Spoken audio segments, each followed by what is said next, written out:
Alka Arya, Deputy Director Land Pooling Planning, to give a brief presentation. We have changed the format of this session a little bit because the format is already there with everybody.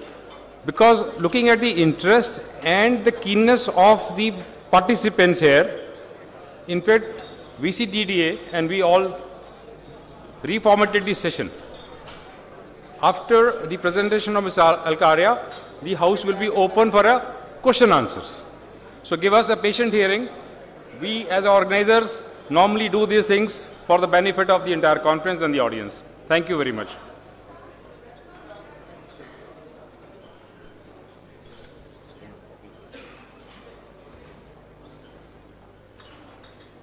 Thank you, Mr. Jain. Thank you, Mr. Malik. It gives immense pleasure when your aims and objectives coincides with the aims and objectives of your organization. The pleasure still grows further when it couples with the aims and objectives of your country's Prime Minister. Yes, Shri Narendra Modi ji. I would like to reiterate his words spoken at Madison Square. The development now needs to be treated as popular public movement. यानी विकास एक जन आंदोलन की तरह लिया जाए. That is what exactly Mahatma Gandhi did in 1940s when he connected the only aim of freedom to each and every individual. And now this is the call of the time that we connect development to each and every individual. That forms the essential of land pooling policy, envisaging a world-class development through public-private partnership. It will also address to the acute housing shortage of Delhi, providing housing for all through empowering people, providing them unended opportunities, doing away with the tedious and time-consuming process of land acquisition, bringing in a world-class city that every citizen of India and Delhi deserves. See, we must all admit whatever land is available for development is privately owned land, and nobody would be interested in sparing their parcel of land for a non-revenue generating activity like that of sewerage treatment plant. So let's join hands, share the responsibility. Secondly, we are in the urbanization pace. जिस जगह पर अगर हमने बाहर के देशों के साथ कॉम्पिटिटिव एज नहीं ली तो हम पिछड़ जाएंगे, बहुत पिछड़ जाएंगे. और सारी रिसोर्सेज होने के बावजूद पिछड़ जाना बहुत दुखदाई होता है, बहुत ज़्यादा दुखदाई होता है. So let's think out of the box, devise mechanism that can bring in sustainable city, at least in the capital city of the country. इसके लिए हमें कुछ धारणाओं से ऊपर उठना होगा. धारणाएं जैसे लैंड पूलिंग पॉलिसी डीडीए की बहुत रिस्ट्रिक्टिव पॉलिसी समझी जा रही है. इसके विपरीत ये पॉलिसी उन सारे स्टेक होल्डर्स की, सारी एजेंसीज की, सारी अथॉरिटीज़ की है जिन पर दिल्ली को एक बेहतर शहर बनाने का दायित्व था. दूसरी धारणा, ये लैंड पूलिंग पॉलिसी समझी जा रही है कि सिर्फ बड़े डेवलपर्स के फ़ायदों को मद्देनज़र रख के बनाई गई है. इसके विपरीत पर्सनली मैं काफ़ी कॉल्स अटेंड करती हूँ. हम लैंड पूलिंग सेल में बहुत सारे लोगों से मिलते हैं जो रजिस्टर्ड सोसाइटीज़ बनाकर आना चाहते हैं. देयर आर स्टूडेंट्स जो हाउसिंग सेक्टर में आना चाहते हैं अपनी पुश्तैनी ज़मीन पर. तो ये भी एक सेगमेंट है जिसे हम नज़रअंदाज नहीं कर सकते. और पॉलिसी की रेगुलेशंस को अगर ध्यान से पढ़ा जाए तो वो यह कहीं नहीं कहती कि 4 किसान आपस में इकट्ठे होकर लैंड पॉलिसी का पार्ट नहीं बन सकते.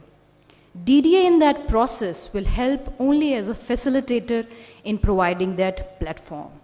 So we summarize this land pooling policy as the voluntary assembly of land, its reconstitution as per the approved plans, retaining a certain portion of land for government use, and returning back a certain percentage to the developer entity for housing sector, commercial sector, and PSP sector development. The areas, as I already told, retained with DDA would be utilized for mandatory city level facilities like that of roads, recreational, utilities, and public and semi-public facilities. As you all know, the policy have been notified on 5th of September 2013. For its smooth implementation, we have taken out regulations approved by authority. In both the policy-making decisions, we have gone to public, took your suggestions and objections, incorporated them wherever possible, and then we are going ahead with the declaration of development area and urban villages so that policy can finally be implemented onto the ground through interdepartmental coordination. Now let's assess the essential of pooling through two scenarios. First, when it materializes. The second scenario, when it doesn't materializes. When it materializes, you have affordable housing, healthy and safe environment, integrated green spaces, and a conducive market for investment. And when it doesn't materializes, the pace will be so on.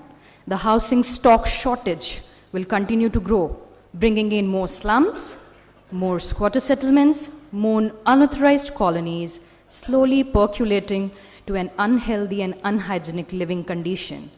So break the embarrassment and let's see where all this policy is applicable. This policy is applicable in the urbanizable areas of Delhi, that is in the zone of K1, L, N, and P2 greenfield areas. The areas which will be out from the policy permissibility would be low density residential area development, green belt, government schemes, etc. See, we were talking on the two categories. I'll not press on that again. As far as the two categories goes, the minimum requirement for land assembly is 2 hectares. A city level commercial and a city level PSP is being also taken care in the pooling policy, wherein such developments will take place along the proposed facility corridors. The major incentives given in the policy are that residential FAR has been just doubled from 200 to 400 now. The FAR for the commercial and PSP component has also been raised to 250. Ground coverage has been relaxed from 33% to 40%. So you all have more to build on. As we already told, that the declaration of development area and urban villages is on our way. The regulations for the smooth implementation of the policy comprises of two broad aspects. One is the procedure part, how the individual applications will be handled till the occupancy certificate is given. And the second aspect would be the land return criteria. Let's see what the procedure tells us all. The procedure starts with the receipt of application and then their scrutiny. To the eligible applications, land share certificate would be given irrespective of the area where the land return would be. After the designing and the planning of the land pooled area, there will be provisional development license issued to the eligible applicants. After the provisional development license stage, there is a stage of final development license, which eligible applicants have to apply for with prerequisites. Those are your bank guarantee, first installment of EDC charge, which is approximately 20% of the total charges, your guide map, layout map, explanatory note, and etc. After the final development license stage, it is now the stage for coming for the approval of layout and building plan approval, which will be done with the coordination of approving authorities like that of DUAC, Fire, Airport Authority, etc. Here we are anticipating that the approvals will be taken care in maximum 2 years time frame. For the quickening of the land pooling application processing, we are envisaging here a single window system where representatives from these agencies will be on single platform. Here, to make the entire process online, we are also floating an RFP soon to call upon the consultancy services for ICT-enabled services in doing it in a fair, transparent, and efficient manner. Now let's see the second aspect, which is the land return criteria. As Balvinder sir already said, that if in a sector 60% participation is not attained, the sector would be left from immediate implementation of the policy, and then we will devise two alternates, the direct purchase and the negotiation with the farmers, for making a threshold of 60% and then implementing the policy. The designing of the layouts would be according to the planning norms, that is giving excess of minimum 18 meters right of way to each and every individual plot. The modular concept of planning will be devised in. The allotment of plots would be fair, transparent, and efficient through a draw of lots mechanism. For the areas which are mandatory for implementation of the policy, that is roads and other infrastructure facilities, we have devised a concept of TDR. So, for example, if my area, land area, of approximately 10,000 square meter is falling in proposed zonal development plan roads or any other facility, I will be eligible for applying for a TDR certificate, which will be equivalent to 150 FAR residential component, and I will be getting a certificate, a dispensable certificate of 15,000 square meter built up area that I can sell to any of the developer entity who's developing on more than 2 hectares of land parcel. I'll reiterate, the TDR certificate of 150 FAR is dispensable or can be sold to any of the developer who's developing on more than 2 hectares of land parcel. Now let's touch upon some engineering and construction aspects. The external development charges which the applicant have to pay will revolve around 5,000 to 6,000 square meters.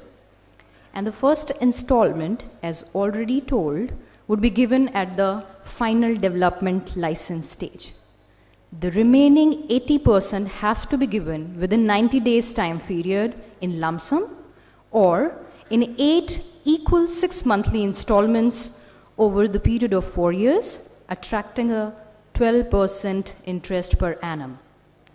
Now the validity of the final development license for the smaller category, that is 2 to 20 hectares, is 8 years, and for the higher category, it's 10 years. It includes 2 years of your approval stage. So earlier the approval is, you have more time to construct on. For some unavoidable circumstances, if the project is delayed from construction, we have a renewal clause which will have 3 times renewal and 3 years each time with penalties as under. First extension will attract 5% EDC charge penalty. Second extension will attract 10%. Third extension will attract 15% of the EDC charges. Any further delay in the final development license stage or the construction stage will attract a 15% EDC charges per year. But that we, the government, DDA, end users are not hoping, not anticipating at all, because it will further delay the implementation of the policy. So let's join hands together in the efficacious implementation of the land pooling policy through public-private partnership. Thank you very much for patiently listening to the presentation. I think this is what probably people were waiting to listen, what Ms. Alkaria has just said.